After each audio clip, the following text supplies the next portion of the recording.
नमस्कार, मैं हूं शशि। आइए झारखंड के टॉप 25 प्रमुख खबर जानते हैं।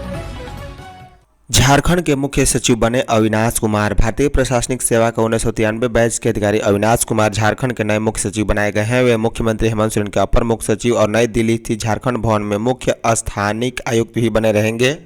इस संबंध में कार्मिक विभाग ने मंगलवार शाम अधिसूचना जारी की है। अविनाश कुमार ने पदभार भी संभाल लिया है। दूसरी ओर अलका तिवारी को राज्य निर्वाचन आयुक्त के रूप में नामित किया गया। बता दें, कार्मिक विभाग ने स्वास्थ्य, चिकित्सा, शिक्षा एवं परिवार कल्याण विभाग में अपर मुख्य सचिव के पद पर कार्यरत अजय कुमार सिंह को अपने कार्यों के साथ विकास आयुक्त का भी प्रभार दिया है। मुख्य सचिव बनने से पहले अविनाश कुमार प्रमुख रूप से ऊर्जा विभाग में अपर मुख्य सचिव पद को भी संभाल रहे थे। साथ ही वे झारखंड ऊर्जा विकास निगम लिमिटेड के एमडी व जेबीवीएनएल एमडी के प्रभार में भी थे। बता दें, अविनाश कुमार की पूर्ववर्ती मुख्य सचिव अलका तिवारी का कार्यकाल 30 सितंबर तक का था। 1988 बैच की अलका तिवारी ने नवंबर 2024 को मुख्य सचिव का पदभार संभाला था। इस पद पर करीब 11 माह तक रही है। सारंडा पहुंचा मंत्री समूह, किया संवाद। पश्चिमी सिंहभूम के सारंडा वन क्षेत्र को वन्य जीव अभ्यारण्य घोषित करने की तैयारी शुरू हो गई है। राज्य सरकार के 5 मंत्रियों का समूह मंगलवार को ग्रामीणों की राय जानने सारंडा पहुंचा। गोवा के छोटा नागपुर मैदान में आयोजित आम सभा में 56 गांवों के हजारों ग्रामीणों ने राय रखी है। इस दौरान ग्रामीणों ने कहा है कि अभ्यारण्य बनने पर उनकी जमीन, वनोपज और परंपरागत अधिकार से समझौता नहीं होना चाहिए। वहीं संवाद के दौरान मंत्री समूह के अध्यक्ष वित्त मंत्री राधाकृष्ण किशोर ने कहा है कि जनता की राय सर्वोपरि है। किसी भी निर्णय में ग्रामीणों की भावनाओं की अनदेखी नहीं होगी। मंत्रियों का समूह 2 व 3 अक्टूबर को फिर सारंडा जाएगा। बता दें, इससे पहले संवाद ग्रामीणों ने पारंपरिक पूजा स्थल और धार्मिक स्थलों की सुरक्षा की गारंटी मांगी है। ग्रामीणों ने कहा है कि बंद पड़ी खदानें चालू की जाए और 100% रोजगार स्थानीय युवाओं को मिले। रांची में 4 प्रमुख स्थानों पर होगा रावण दहन। विजयादशमी के दिन गुरुवार को रांची में 4 प्रमुख स्थानों सहित कुल 8 जगहों पर रावण दहन होगा। रावण के साथ साथ उसके छोटे भाई कुंभकर्ण और बड़े पुत्र मेघनाथ के पुतलों की भी जलाकर बुराई पर अच्छाई की जीत के पर्व को मनाया जाएगा। रावण दहन से पहले मोरहाबादी मैदान में शाम 4 बजे से भगवान राम और रावण के बीच युद्ध को प्रदर्शित किया जाएगा। मोरहाबादी के अलावा अरगोड़ा, एचईसी के शालीमार मैदान, टाटी सिलो समेत कई और स्थानों पर रावण दहन का कार्यक्रम किया जाएगा। सभी जगह शाम 5 बजे के बाद रावण दहन का कार्यक्रम आरंभ होगा। जानकारी के अनुसार मोरहाबादी मैदान में प्रस्तावित रावण, कुंभकर्ण और मेघनाथ का पुतला दहन का उद्घाटन मुख्यमंत्री हेमंत सोरेन करेंगे।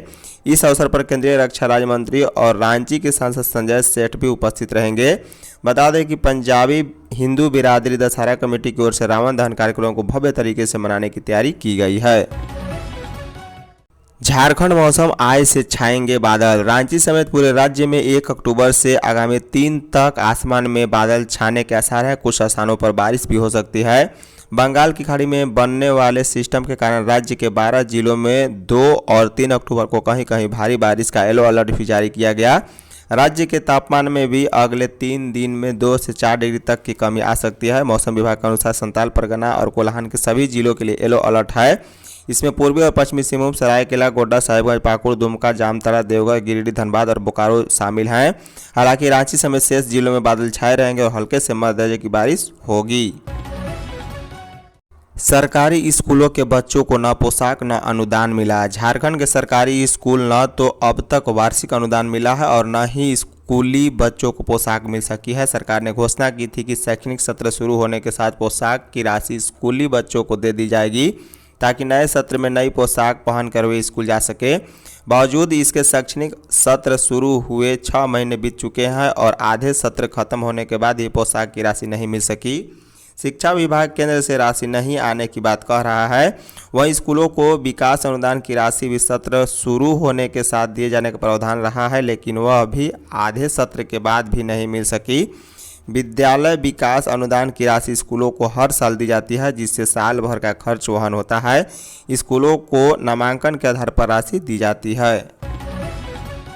पलामू से चोरी हाथिनी जयामती छपरा से बरामद। पलामू जिले से चोरी हुई 1 करोड़ रुपए से अधिक अनुमानित बाजार मूल्य वाली हाथिनी जयामती को आखिरकार बिहार के छपरा जिले से बरामद कर लिया गया है। पुलिस ने हाथिनी को छपरा जिले के अमनौर थाना क्षेत्र के पहाड़पुर गांव से जब्त किया है।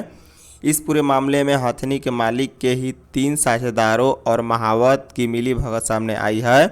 पुलिस जांच में यह चौंकाने वाला खुलासा हुआ है कि चोरी के बाद इस हथनी को पहाड़पुर गांव के निवासी गोरख सिंह उर्फ अभिमन्यु को महज 27 लाख रुपए में बेच दिया गया था, जबकि इसकी बाजार कीमत 1 करोड़ रुपए से भी ज़्यादा आंकी जा रही है।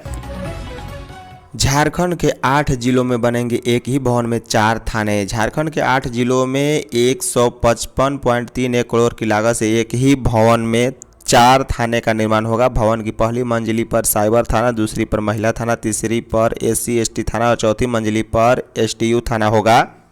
झारखंड पुलिस हाउसिंग द्वारा धनबाद, देवघर, चतरा, जमशेदपुर, पलामू, हजारीबाग, गिरिडीह और गढ़वा जिले में इन थानों का निर्माण कराया जाएगा। इस संबंध में गृह कारा एवं आपदा प्रबंधन विभाग ने स्वीकृति प्रदान कर दी है। बता दें, इसमें धनबाद में 19 करोड़, देवघर में 19 करोड़, चतरा में 19 करोड़, जमशेदपुर में 19 करोड़, पलामू में 19 करोड़, हजारीबाग में 19 करोड़ और गिरिडीह में 19 करोड़, गढ़वा में 19 करोड़ और कुल मिलाकर 155.31 करोड़ रुपए का बनेगा। डीजीपी अनुराग गुप्ता ने इंटीग्रेटेड थाना भवन के निर्माण के लिए यह योजना तैयार की है। इसके क्रियान्वयन की जिम्मेदारी उन्होंने IG प्रोविजनल पंकज कंबोज को सौंपी है। पुलिस मुख्यालय की ओर से इस योजना को पूरी कराने के लिए दिसंबर 2024 में विभिन्न जिलों के SP के साथ वीडियो कॉन्फ्रेंसिंग के माध्यम से बैठक भी की गई थी। इसमें SP से जमीन की उपलब्धता के आधार पर थाना निर्माण के लिए पुलिस मुख्यालय को प्रस्ताव तैयार कर भेजने को कहा गया था। रांची में अनियंत्रित टैंकर पुल के नीचे गिरा, पेट्रोल की लूट। झारखंड की राजधानी रांची के नामकुम थाना क्षेत्र अंतर्गत रामपुर विकास रिंग रोड के करकट्टा में एक पेट्रोल टैंकर अनियंत्रित होकर सड़क किनारे बने रेलिंग को तोड़ते हुए पुल के नीचे खेत में पलट गया। किसी तरह चालक केबिन से सुरक्षित निकला। दुर्घटना की आवाज़ सुनकर उधर से गुजर रहे यात्रियों और स्थानीय लोग मौके पर पहुंचे। देखते ही देखते वहां पेट्रोल की लूट मच गई। घटनास्थल पर पहुंचे लोगों ने देखा कि टैंकर से पेट्रोल गिर रहा है। इसके बाद सभी डिब्बा बोतल लेकर आए और उसमें पेट्रोल भरने लगे। सूचना जंगल में लगी आग की तरफ फैल गई। फिर क्या था, देखते ही देखते भारी संख्या में ग्रामीण डिब्बा, बाल्टी, गनल, जार व अन्य सामान लेकर पेट्रोल लूटने पहुंच गए। पेट्रोल भरने की होड़ मच गई थी।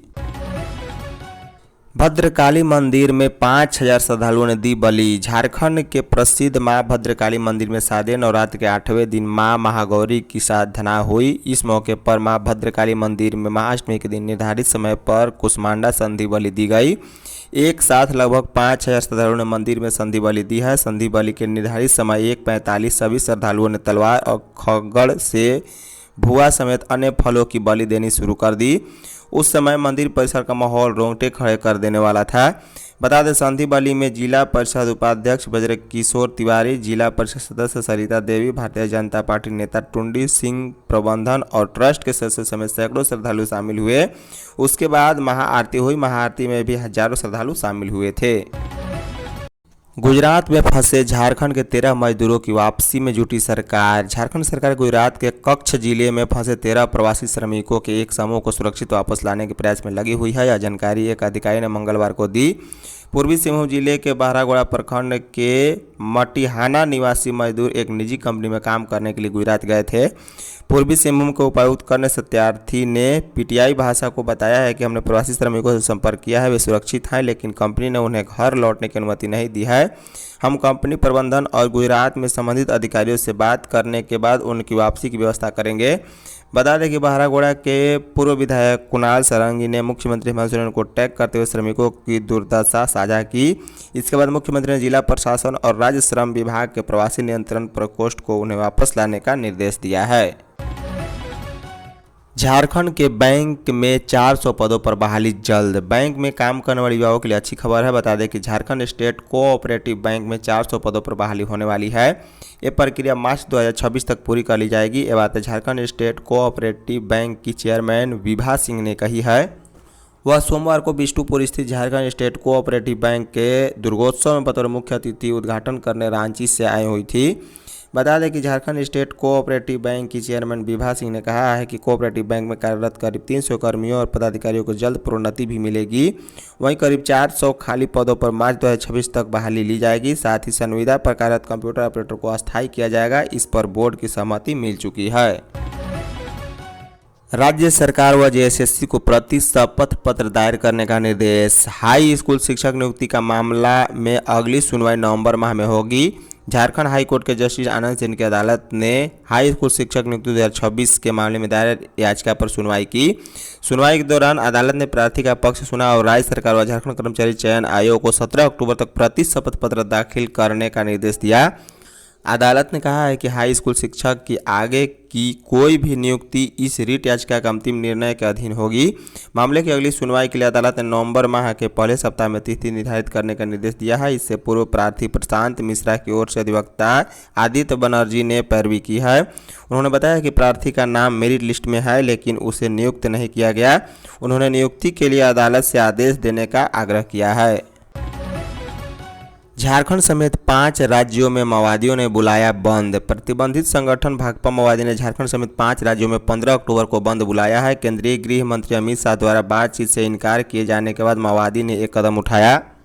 जिन 5 राज्यों में बंद बुलाया गया है उसमें झारखंड के अलावा बिहार, पश्चिम बंगाल, असम और उत्तरी छत्तीसगढ़ शामिल है। वही संगठन ने इन राज्यों में 8 अक्टूबर से 14 अक्टूबर तक प्रतिरोध सप्ताह मनाने की घोषणा की है। इस संबंध में संगठन के पूर्वी रीजनल ब्यूरो के प्रवक्ता सांकेत की ओर से प्रेस विज्ञप्ति जारी की गई है। संगठन ने केंद्र के निर्देश पर जारी ऑपरेशन कगार के तहत बर्बर पुलिसिया अभियान के खिलाफ प्रतिरोध सप्ताह मनाने और एक दिन के बंद का आह्वान किया है। बंद से दूध गाड़ी, प्रेस की गाड़ी और मरीज ले जाने वाली एम्बुलेंस को मुक्त रखा गया है। सारंडा में पर्यावरण संरक्षण जरूरी, सरजू राय। जमशेदपुर पश्चिमी क्षेत्र के विधायक सरजू राय ने कहा कि सारंडा में खनन नहीं बल्कि वन्य जीवों और पर्यावरण का संरक्षण जरूरी है। उनके अनुसार वहां के विकास के लिए खनन को जरूरी बताना गलत है। उन्होंने मंगलवार को प्रेस क्लब में संवाददाता सम्मेलन में कहा कि राज्य सरकार वन एवं पर्यावरण सचिव अबू बकर सिद्दीकी की अनुशंसा को लागू करे तथा 8 अक्टूबर से पहले सूचना जारी कर सारंडा को वन्य जीव अभयारण्य घोषित करे। सरजू राय ने कहा है कि सर्वोच्च न्यायालय ने 17 सितंबर को एक कड़ा आदेश पारित करते हुए सारंडा वन्य जीव अभयारण्य घोषित करने के निर्देश मुख्य सचिव को दिए हैं। इसके पूर्व 29 अप्रैल को वन विभाग के सचिव ने सर्वोच्च न्यायालय के समक्ष सशरीर उपस्थित होकर वादा किया था कि झारखंड सरकार 57,519.41 हेक्टेयर क्षेत्र में अभयारण्य घोषित करेगी और 13,603 हेक्टेयर अतिरिक्त क्षेत्र को सशंत बुरु संरक्षण रिजर्व के रूप में सूचना जारी करेगी। जीएसटी घोटाले में 15 करोड़ की संपत्ति जब्त। प्रवर्तन निदेशालय ईडी ने एक बड़े जीएसटी फर्जीवाड़ा सिंडिकेट के खिलाफ अपनी कार्रवाई तेज करते हुए कोलकाता और हावड़ा में 15.41 करोड़ की 10 अचल संपत्ति अस्थायी रूप से जब्त कर ली है। धन शोधन निवारण अधिनियम 2002 के तहत जब्त की गई ये संपत्तियां सिंडिकेट के मुख्य सरगनाओं में से एक अमित गुप्ता और उनके सहयोगियों से संबंधित है। ईडी ने यह जांच जीएसटी इंटेलिजेंसी महानिदेशालय जमशेदपुर के कई शिकायतों के आधार पर शुरू की थी। यह सिंडिकेट मुख्य रूप से शिव कुमार देवरा, अमित गुप्ता और सुमित गुप्ता, अमित अग्रवाल उर्फ विक्की भोटेलिया के नेतृत्व में चल रहा था। बता दें कि ईडी ने जांच में पाया है कि अमित गुप्ता, जो सिंडिकेट के प्राथमिक वित्तीय प्रबंधक के रूप में कार्य करता था, इस अवैध आय को कई अचल संपत्तियों को खरीदने में लगाया है।